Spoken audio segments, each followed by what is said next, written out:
बच्चों, तो ये जो होता है टीडीपी की आप लोगों की तीसरी क्लास है।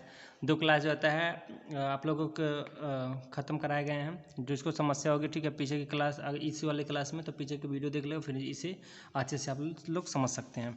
देखिए, अभी तक के टॉपिक जो थे आप लोगों को जो 2 वीडियो तक हो गए थे, यानी कि 2 क्लास तक जो आप लोग को अटेंड करा दिए गए थे। तो पिछली वाली क्लास में ये, ठीक है, आप लोग सिंगल लाइट डायग्राम बताया गया था, जनरेशन से लेकर डिस्ट्रीब्यूशन तक के सिस्टम को समझाया गया, कैसे बिजली जनरेट करनी है और कैसे जो होता है डिस्ट्रीब्यूट करनी है, यहाँ तक के प्रोसेस को समझाया गया था। जिसको नहीं समझ में आएगा प्लेलिस्ट में जाएगा, वो अपना जो है, ठीक है, देख लेगा। ठीक है, देखिए, यानी कि ये टॉपिक आपका कवर हो चुका है पिछले वाली वीडियो में। अब अगला पॉइंट देखते हैं। आप लोग इसके स्क्रीनशॉट भी ले लीजिएगा, ठीक है, और अपना नोट जो है पूरा करिएगा और तैयारी आप लोग अच्छे से करिए। देखिए, इसमें है क्या, टॉपिक में आपका हाई वोल्टेज ट्रांसमिशन के लाभ है, यानी कि हाई वोल्टेज पे अगर ट्रांसमिट करते हैं तो उसके लाभ क्या होते हैं। ठीक है, तो पहले हम समझ लेते हैं कि हाई वोल्टेज अगर ट्रांसमिट कर देते हैं तो उसके लिए क्या होगा। ठीक है, एक इक्वेशन प्राप्त करते हैं, जो इक्वेशन आपको यहाँ सॉल्व कराया गया है या दिखाया गया है कि क्या है। तो देखिए, जो पावर होता है आपका, पावर की बात की जाए तो P = होता है VI cos फाइव। ठीक है, थोड़ा सा जो अगर फ्रेजर वगैरह में जाएंगे तो पावर कप का 3 जो होता है, टॉप जो 3 जो होता है मॉडल मिलते हैं, यानी कि पावर 3 टाइप्स के होते हैं। उसमें एक्टिव पावर होता है, रिएक्टिव पावर होता है, अपरेंट पावर। मेनली क्या होता है, जो लॉसेस पावर होती है वो आपका, ठीक है, वो आपका एक्टिव पावर के रूप में जाना जाता है। ठीक है, तो P = VI cos फाइव ये आपका एक्टिव पावर होता है। तो ये पावर का मेन फार्मूला होता है जहाँ पे लॉसेस वगैरह, ठीक है, मेजर की जाती हैं। अब देखिए, इसमें क्या है, हमें पावर को, यानी कि जो पावर दे रहे हैं उसे कांस्टेंट मानना है। अगर हम मानते हैं, देखिए, 2 चीज़ों को अगर हम मानते हैं, P = अगर कांस्टेंट मान लिए,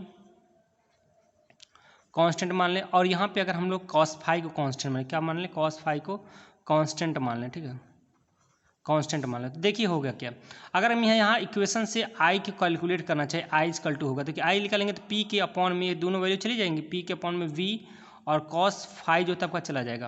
और हमें पता है हमने P को और cos फाइव को कांस्टेंट माना है, तो I और V के बीच का रिलेशन देखिएगा। ठीक है, यानी कि I, ठीक है, I क्या होता है, I प्रोपोर्शनल अगर देखा जाए, ठीक है, यूनिवर्सली प्रोपोर्शनल होता है 1/V के, यानी कि व्युत्क्रमानुपाती होता है। करंट जो होता है व्युत्क्रमानुपाती होता है किसके, 1/V, यानी कि वोल्टेज के व्युत्क्रमानुपाती होता है। किसके केस में, पावर के केस में। ठीक है, तो पावर के केस में ये हुआ, यानी कि पावर के केस तभी डिसाइड होता है जब वो लॉसेस ऐड होने लगते हैं, तो पावर का लॉसेस वगैरह देखने लगेंगे तो, ठीक, नहीं तो ओम्स लॉ अगर कंसीडर किया जाता है तो V = IR पढ़े, यानी कि यहाँ वोल्टेज और करंट का रेशियो क्या होता है, ठीक है, लगभग, ठीक है, समानुपाती माना जाता है।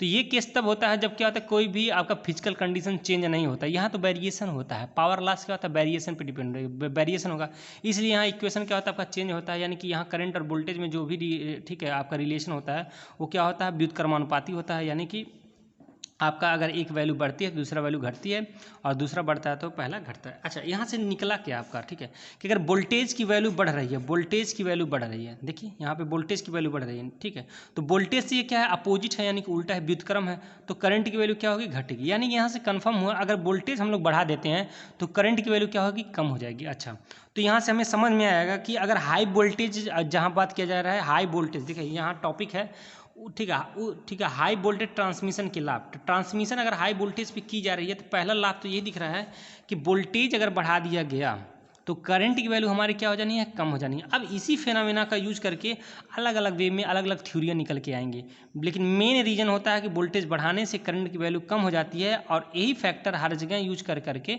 हम लोग चीज़ों को समझते हैं। मेन करंट ही होता है कि करंट की वैल्यू कम हो जा रही है। अब करंट की वैल्यू कम होने से क्या क्या चीज़ें, ठीक है, घटित हो रही हैं, इसको हम लोग आगे देखते हैं। तो इसका आप लोग, ठीक है, यहाँ देखिए यही रिलेशन आपको बताए हैं, ये वाला हो गया।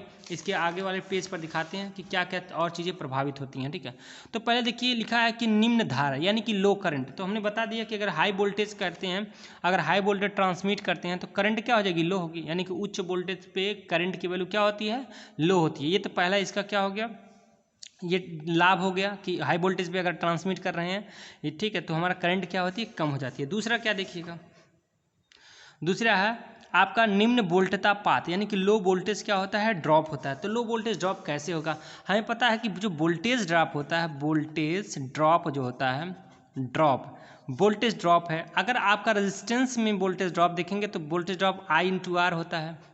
अगर आप यही कैपेसिटर में वोल्टेज ड्रॉप देखेंगे तो I/XC होता है। अगर यही आप इंडक्टर में वोल्टेज ड्रॉप देखेंगे तो I/R एक्स एल होता है। तो देखिए चूंकि करंट सब में है तो करंट का अगर मल्टीप्लाई, अगर करंट के साथ चूंकि करंट घट रही है तो करंट घट रही है तो इसकी करंट की वैल्यू घटेगी तो ड्रॉप क्या हो जाएगा, अपने आप ही कम हो जाएगा, चाहे वो कैपेसिटिव हो, चाहे इंडक्टिव हो, चाहे रेजिस्टिव लोड हो, ठीक है।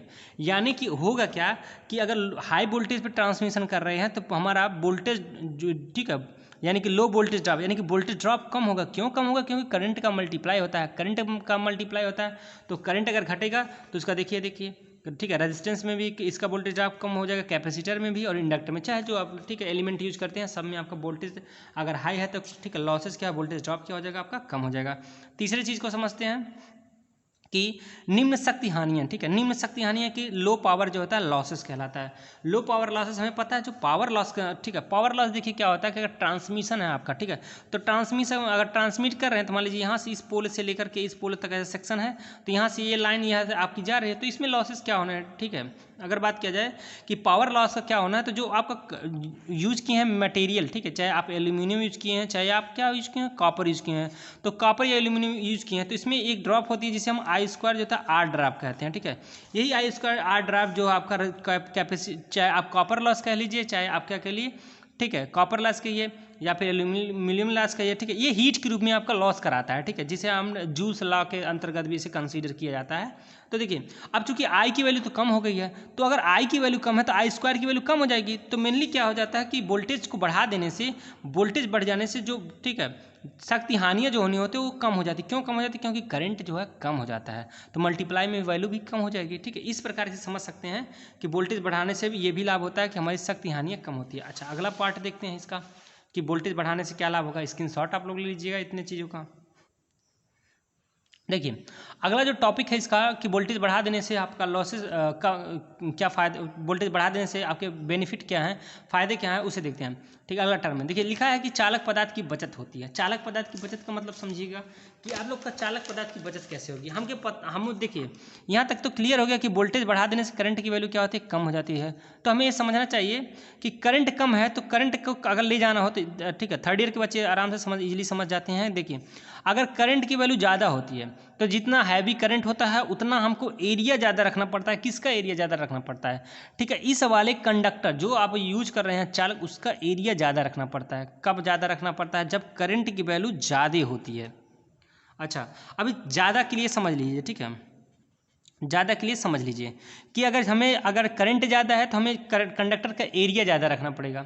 अच्छा जब कंडक्टर का एरिया होता है तो कंडक्टर भी वेटेड होगा तो हमें पोल्स जो यूज करने हैं, जो नॉर्मल पोल यूज करते हैं वो थोड़ा हैवी पोल यूज करने में, क्योंकि मोटा वायर ले जाना है तो पोल भी क्या करेंगे, थोड़ा सा बड़ा यानी कि मोटा यूज करना पड़ेगा, हैवी यूज करना पड़ेगा।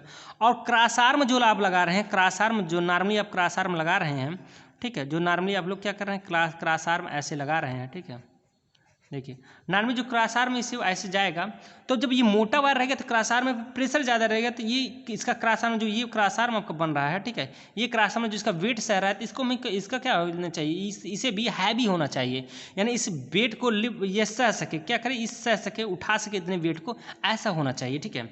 अच्छा और क्या हो गया, ठीक है, ये सारी चीज़ें यानी कि इसका फाउंडेशन भी क्या, जो नीचे, ठीक है, इसका, ठीक है, आधार है वो भी कारण अच्छा होना चाहिए, ठीक है। तो ये सारी समस्याएं बढ़ जाएंगी कब, अगर हमारी करंट ज़्यादा हो गई तो, ठीक है। तो बचत क्या होगी, यानी जैसे लिखा है कि चालक पदार्थ का बचत, तो चालक पदार्थ का बचत क्या होगा, तो चालक पदार्थ का बचत ये होगा, तो केवल चालक के रूप में अगर समझना चाहें कि अगर हमारा करंट की वैल्यू कम हो गई तो हमें करंट की वैल्यू कम हो जाने से, जहाँ हम बताएं कि ज़्यादा रहेगी तो एरिया ज़्यादा चाहिए, लेकिन जैसे ही करंट हमारा कम हुआ तो हमें पतला वायर चाहिए इसको ले जाने के लिए।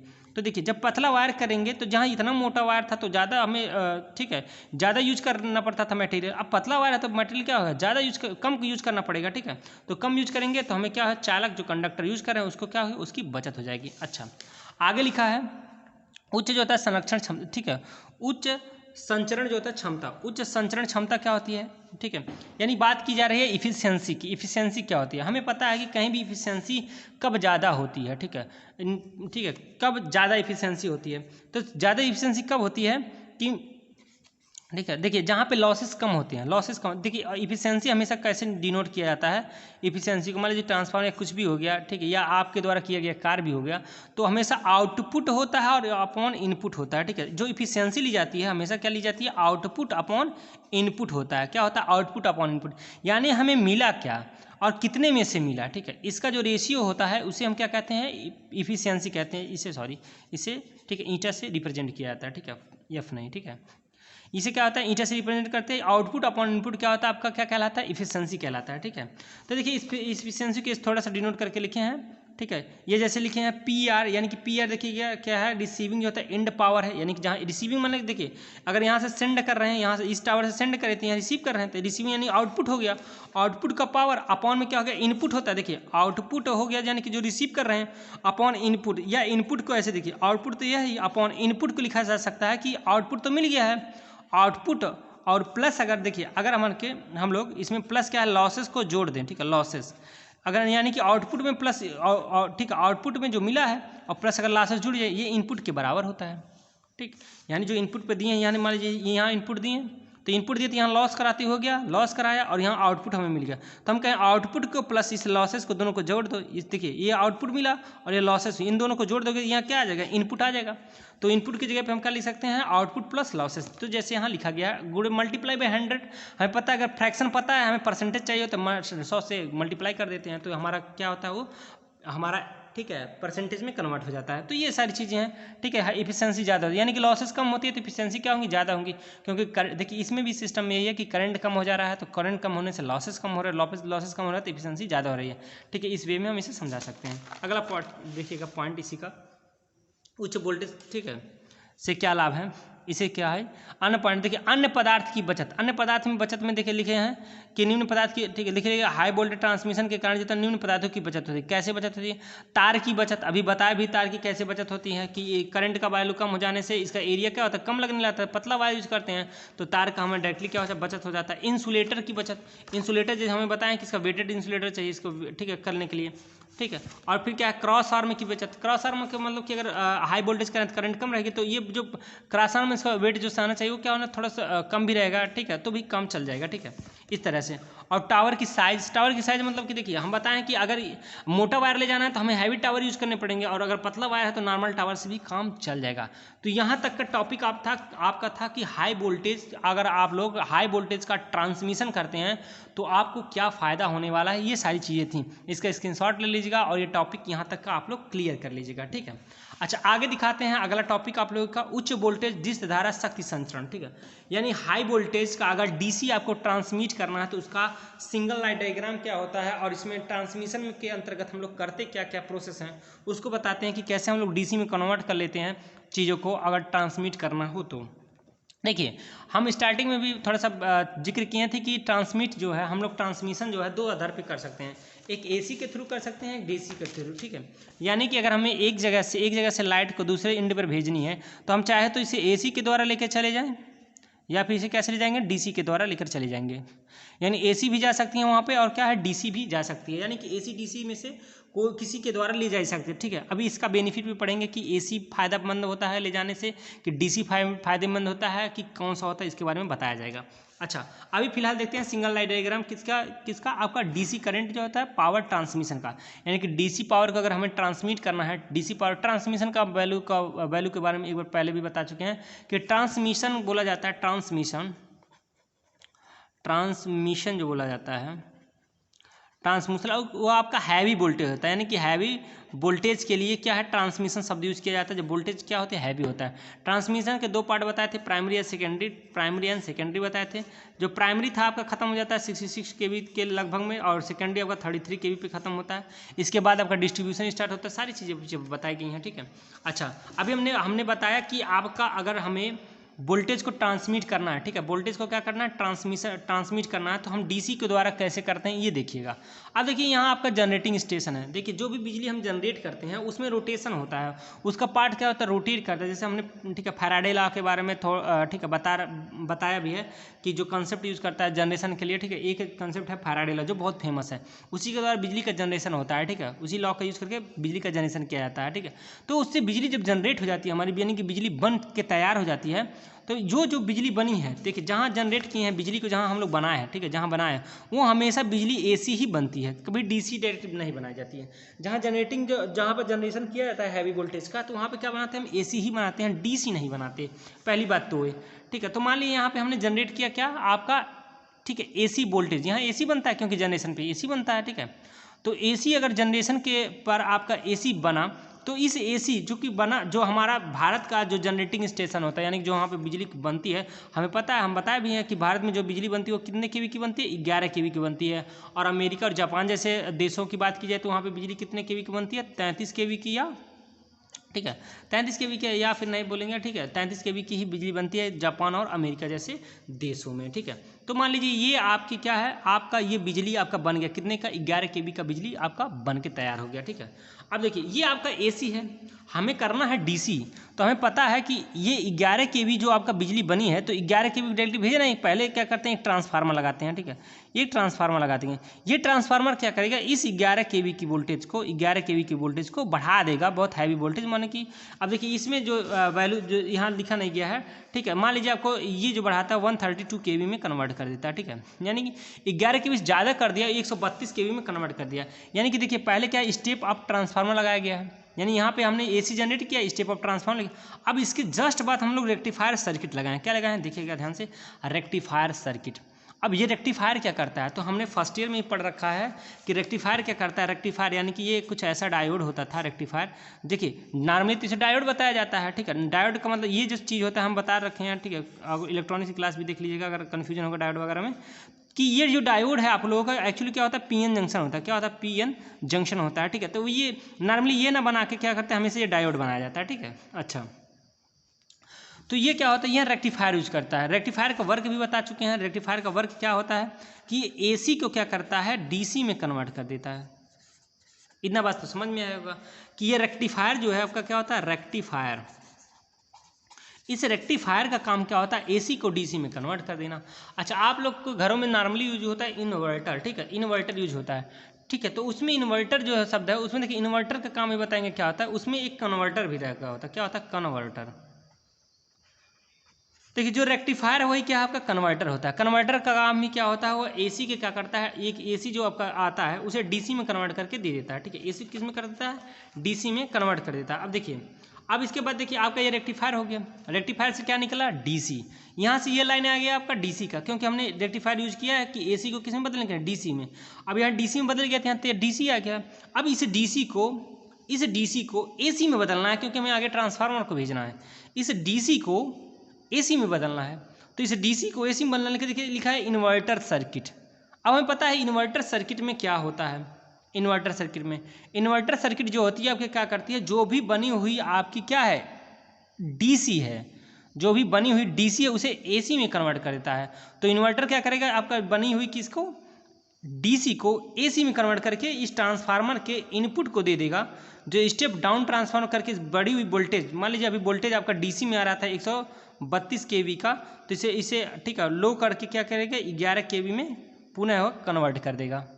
अब इस 11 केवी को पुनः अलग अलग फीडर के साथ इसे डिस्ट्रीब्यूट कर दिया जाएगा, और आगे जो है घरों में जैसे आप उपभोक्ता के पास ले जाएंगे और यूज़ कर, जैसे आपका एसी का फंक्शन था सेम वैसे ही इसके बाद का डिस्ट्रीब्यूशन वाला फंक्शन वर्क कर जाएगा, ठीक। तो ये पूरा टॉपिक जो है आप लोगों का कवर होता है कि हाई वोल्टेज जो डीसी जो होता है, जो ट्रांसमिशन था उसका सिंगल लाइन डायग्राम क्या है। सिंगल डायग्राम को आपको इसी वे में आपको याद करना है। देखिए ऐसे कि यहाँ ऊपर ट्रांसफार्मर है आपका क्या, स्टेप अप ट्रांसफार्मर, नीचे स्टेप डाउन ट्रांसफार्मर, बीच में याद रखना है रेक्टिफायर सर्किट है और इन्वर्टर सर्किट है, और नीचे क्या है, डिस्ट्रीब्यूशन है। इसको याद रखना है, चीज़ों को क्या क्या होते हैं प्रोसेस, सारी चीज़ें बताई गई हैं, ठीक है। आपको दोबारा भी समझना हो, ठीक है, तो आप रिवर्स करके समझ सकते हैं इस वीडियो को। अच्छा देखिए, अब अगला टॉपिक देखते हैं इसका, ठीक है, कि प्रत्यावर्ती धारा तथा दिश धारा की तुलना, यानी कि प्रत्यावर्ती बेटर होता है हमारे ट्रांसमिशन के लिए, कि देखिए प्रत्यावर्ती यानी कि एसी बेटर है कि डीसी बेटर है, क्या बेटर है क्या क्या है, ठीक है, इस चीज़ को समझते हैं, ठीक है। और थोड़ा सा हम इस ग्राफ को भी समझेंगे आगे चल के। अब देखिएगा यहाँ पे कहा है कि उच्च वोल्टेज यानी हाई वोल्टेज अगर हम लोग ट्रांसमिट कर रहे हैं तो उच्च वोल्टेज, ठीक है, संचरण यानी कि ट्रांसमिशन में प्रत्यावर्ती धारा संचरण की अपेक्षा यानी कि एसी की अपेक्षा दृष्ट धारा संचरण यानी कि डीसी ट्रांसमिशन को अच्छा माना जाता है, ठीक है। मतलब क्या निकल के आया, मतलब ये निकल के आया कि ठीक है डीसी और अगर एसी, देखिए डीसी एंड एसी की बात की जाए तो डीसी बेटर होती है एसी से, ट्रांसमिशन के लिए, किसके लिए? ट्रांसमिशन के लिए, यानी कि डीसी बेटर होती है। अगर हाई वोल्ट, अगर ज़्यादा लंबाई दूरी तक अगर जाना है, लंबी दूरी तक जाना है तो डीसी अच्छी होती है। किससे? एसी से डीसी अच्छी होती है। क्यों अच्छी होती है इसके बारे में देखेंगे, ठीक है। आगे देखिए, पढ़िए, लिखा है HVDC, यानी कि यही हुआ कि हाई वोल्टेज डीसी अगर है, हाई वोल्टेज की अगर डीसी है, में 2 ही तार जो होता है, 2 ही तार की आवश्यकता होती है। हमें पता है कि अगर डीसी का यूज करेंगे केवल हमें कितनी तार की यूज करनी पड़ेगी? 2 ही तार की, क्योंकि नॉर्मल डीसी में क्या होता है, चाहे फेज और न्यूट्रल 2 ही के रूप में यूज ही करते हैं, ठीक है। उसके अतिरिक्त क्या है, कोई भी हमें अतिरिक्त रूप से फेजेज यूज़ करने की ज़रूरत नहीं पड़ती है। पता होगा कि जैसे डीसी का मतलब एक बैटरी मान सकते हैं, बैटरी से निकले हुए 2 वायर। तो हमें पता है कि अगर डीसी मान लेते 2 ही पॉइंट चाहिए इसके ले जाने के लिए, कोई भी है तो 2 ही वायर से काम चल जाता है, ठीक है। तो डीसी के लिए, और हमें पता है अगर एसी करना है तो कितना फेज, तीन जो होता है फेज ले जाने पड़ेंगे, ठीक है, RYB, और एक न्यूट्रल वायर ले जाना पड़ेगा, एक अर्थ वायर ले जाना, ये सारी प्रोसेस होती है, उसमें ज़्यादा से ज़्यादा वायर जाता है, ठीक है। तो थोड़ा सा क्या है, दिक्कत में है, ठीक है, थोड़ा दिक्कत होता है। अच्छा, दूसरा इसका डीसी का अच्छाई क्या है, देखिए डीसी में जो होता है, ठीक है, इंडक्टेंस तथा कैपेसिटेंस तथा जो होता है फेज एंगल, ठीक है, समस्या नहीं होती है। यानी कि हमें पता है कि डीसी में केवल, अगर डीसी की बात की जाए तो डीसी में केवल रेजिस्टेंस होता है, वहाँ इंडक्टेंस की बात की जाए और कैपेसिटेंस की बात की, ये दोनों फेनोमेना नहीं होती है। तो डीसी में, ठीक है, एक और बेनिफिशियल है कि जो ड्रॉपें होंगी तो केवल रेजिस्टिव ड्रॉप होंगी, ठीक है, इंडक्टिव और कैपेसिटिव ड्रॉप नहीं होती हैं, ठीक है। तो ये थोड़ा सा इसके लिए गुण होता है, ठीक है। सेकंड की बात कर दी है, थर्ड की बात करते हैं, तीसरे पोजीशन की बात करें तो लिखा है HVDC में स्किन इफेक्ट नहीं होता है। स्क्रीन, ठीक है, स्किन इफेक्ट का मतलब होता है कि, ठीक है, ये टेंडेंसी होती है करंट की, क्या मान लीजिए आपका यह कंडक्टर है, यह चालक है, ठीक है। स्किन इफेक्ट थोड़ा समझ लीजिए। स्किन इफेक्ट में क्या होता है कि जो करंट चलने वाली है वो क्या, देखिए एसी रहेगा तो स्किन इफेक्ट के कारण कि ये केवल सरफेस पे चलता है, और डीसी में क्या होता है पूरा कवर करके इसके चलता है, ठीक है। तो कवर करने से क्या होता है कि पूरा सेक्शन हमारा यूज होता है और करंट इजीली क्या होती है, ठीक है, पहुंच जाती है एक एंड से दूसरे एंड तक। तो ये स्किन इफेक्ट के कारण क्या होगा, इस पे किसमें स्किन इफेक्ट नहीं होता है, तो इसमें डीसी के केस में क्या होगा, आपका स्किन इफेक्ट नहीं होने पाएगा, ठीक है। अच्छा, अब देखते हैं ब्रेक इवन डिस्टेंस। एक पार्टिकुलर दूरी होती है जिसे ब्रेक इवन डिस्टेंस कहते हैं। ये दूरी होती क्या है, ये लगभग होती है 8 किलोमीटर की दूरी, 8 किलोमीटर की दूरी होती है। आगे लिखा भी दिया है 8 किलोमीटर की दूरी होती है, ब्रेक इवन डिस्टेंस के नाम से जाना जाता है। ब्रेक इवन डिस्टेंस होता क्या है, ये ऐसी डिस्टेंस होती है, देखिए ब्रेक इवन डिस्टेंस एक ऐसा डिस्टेंस होता है, एक ऐसी दूरी होती है जहाँ तक एसी और डीसी दोनों का कास्ट, यानी कि एसी को भेजिए उतना दूर या डीसी भेजिए उतना दूर, दोनों का जो प्राइस आना है, यानी कि जो खर्चा आना है वो सेम आएगा।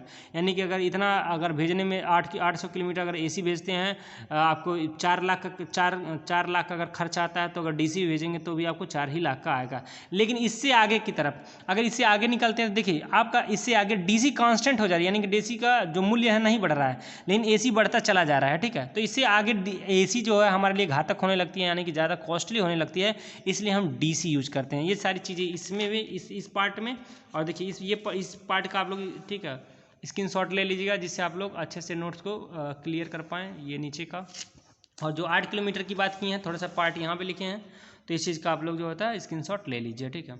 बाकी आगे के टॉपिक्स जो होता है अगली वीडियो में आप लोगों को पढ़ाए जाएंगे, ठीक है। आप लोग वीडियो को जो होता है शेयर जरूर कराएं, ठीक है, सब्सक्राइब बच्चों से जरूर करवाएं, और जिसको भी आवश्यकता है वहाँ पे जो होता है शेयर करना ना भूलें, और ठीक है, सारे इस चैनल को मिलकर जो होता है प्रमोट कराएं, ठीक है, जिससे हम लोग आपको अच्छे से अच्छे कंटेंट और सारे सब्जेक्ट को अच्छे से, ठीक है, दे सकें। धन्यवाद।